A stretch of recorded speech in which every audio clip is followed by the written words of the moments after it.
28 మంది ఎమ్మెల్యేలు రాజ్యసభ సీటు దక్కేందుకు ఆ బలం సరిపోదు. అయినా రాజ్యసభ రేసులో నిలిచేందుకు కారు పార్టీ ప్లాన్ చేస్తోందన్న ప్రచారం ఆసక్తికరంగా మారుతోంది. గెలుపోటములతో సంబంధం లేకుండా వన్ షాట్ టూ బర్డ్స్ అన్నట్లుగా పెద్ద స్కెచ్ వేస్తున్నారట గులాబీ బాస్ కేసీఆర్. బీఆర్ఎస్ రాజ్యసభ రేసులో నిలవడం ఖాయమా? అవసరమైన బలం లేకపోయినా పోటీకి సిద్ధపడడానికి రీజన్ ఏంటి?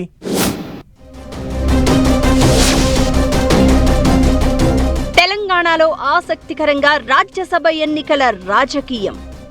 2 రాజ్యసభ సీట్లపై ధీమాగా ఉన్న అధికార కాంగ్రెస్ రాజ్యసభ బరిలోకి దిగేందుకు బీఆర్ఎస్ సిద్ధమవుతోందా? మైనారిటీ క్యాండిడేట్ను పోటీలో పెట్టే ఆలోచన చేస్తుందా? జంపింగ్ ఎమ్మెల్యేలను ఇరకాటంలో పెట్టేలా బీఆర్ఎస్ స్కెచ్. బీఆర్ఎస్ మైనారిటీ అభ్యర్థిని పెడితే ఎంఐఎం మద్దతిస్తుందా? తెలంగాణలో రాజ్యసభ సీట్ల రేసు రసవత్తరంగా మారే అవకాశం కనిపిస్తోంది.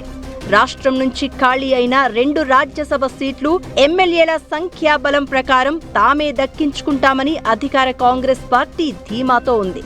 ప్రధాన ప్రతిపక్షం బీఆర్ఎస్ కు రాజ్యసభ సీటుకు కావలసిన బలం లేకున్నా సరికొత్త వ్యూహానికి తెరలేపుతుందన్న టాక్ ఆసక్తికరంగా మారింది.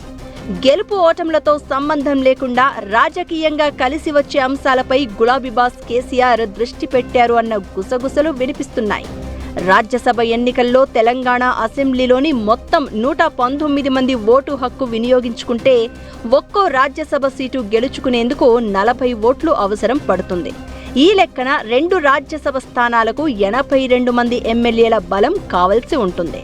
ప్రస్తుతం రాజకీయ పరిస్థితుల నేపథ్యంలో 8 మంది బీజేపీ ఎమ్మెల్యేలు ఓటింగుకు దూరంగా ఉండే అవకాశం ఉంది.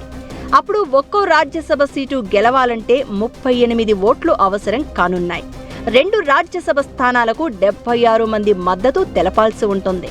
కాంగ్రెస్ కు 66 మంది ఎమ్మెల్యేలు ఉండగా 7 ఎంఐఎం ఎమ్మెల్యేలు, 1 సిపిఐ సభ్యునితో కలిసి 74 మంది అవుతారు.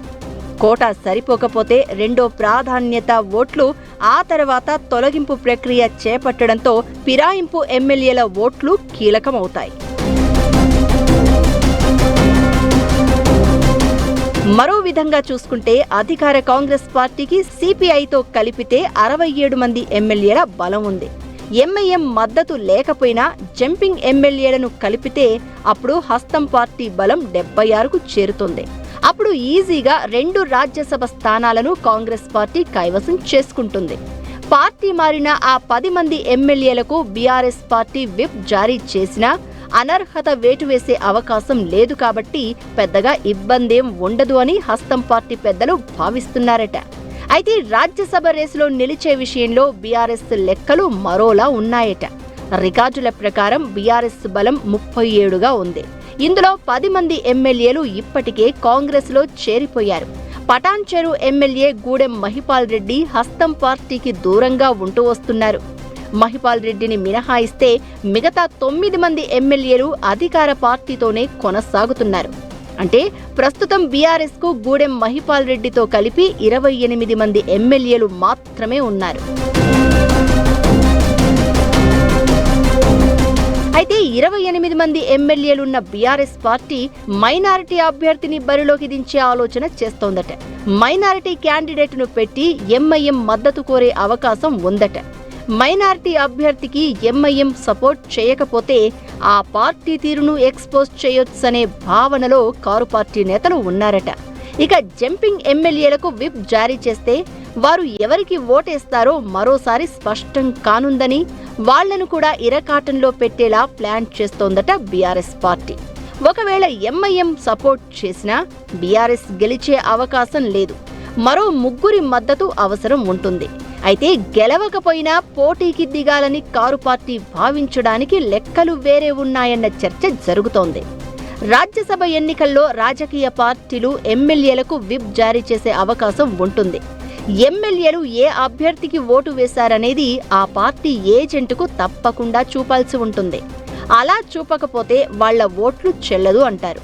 దీంతో జంపింగ్ ఎమ్మెల్యేలుగా ఎలాగూ కాంగ్రెస్ అభ్యర్థికే ఓటు వేసే అవకాశం ఉంటుంది కాబట్టి వారి తీరును మరోసారి ఎండగట్టే అవకాశం ఉంటుందని భావిస్తున్నారట గులాబీ లీడర్లు.